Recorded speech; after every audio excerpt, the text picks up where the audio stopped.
Hi, my name is Alex. I work in the Idea Garden where I take care of the vegetable garden and the herb garden and the orchard. And we start everything in the vegetable garden each year from seed in this greenhouse, which is in the Idea Garden. And I'm going to talk a little bit about how we do that. So you can start your own seeds at home too, and the benefit of doing that is you have a lot of control over the whole process. You have control over the varieties you grow if you want to grow heirloom or heritage vegetables.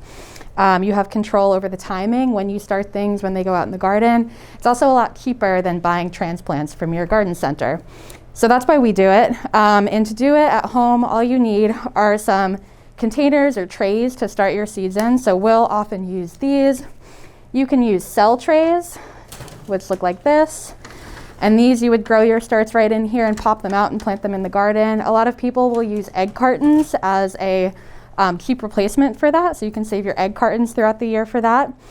And then you need a good seed starting mix. So we use a germination mix, which is a fine textured soil media, usually of peat and perlite.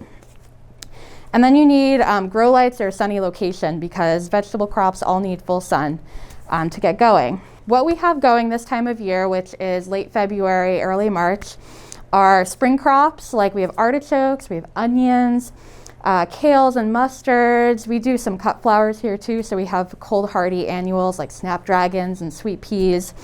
And then in a few weeks in mid-March, we'll start our summer crops like tomatoes, peppers, eggplant. Those ones take a little bit longer to get ready. And so if we do them in mid-March, it'll be 6 to 8 weeks and they'll go out in the garden after the danger of frost has passed in May. So in order to figure out what you're going to start indoors, you should know a little bit about what prefers to be started directly in the garden and what prefers to be transplanted. So some crops like root vegetables, legumes like peas, beans, etc., and our cucurbit crops, which are like our squash, cucumbers, watermelons, all of that. Those seeds prefer to be started right in the garden. That's because they're sensitive to being transplanted and having their roots disturbed. So we will save space in our greenhouse and put those right in the garden when the weather warms up a little bit. But everything else we do in here, like our tomatoes, peppers, our onions, our cabbages, our kales, we'll get them started in here and plant them outside. So I'll show you how we start our seeds now. So to start our seeds, it's always good to read the seed packet first. That usually lists how deep the seed needs to be sown, how far apart it should be spaced, the kind of temperature that it needs to germinate. So what we'll usually do here is we'll take kind of a community pot and we'll dig some lines in the soil, and then we'll just drop our seeds into nice little neat rows. And then when they germinate, we'll end up with something that kind of looks like this, or like our artichokes here, something like this. So you can save yourself time from having to pot up your crops by planting right into cell trays. But we like to save space by planting them close together like this and then potting them up later. So this is what they look like once they've been potted up.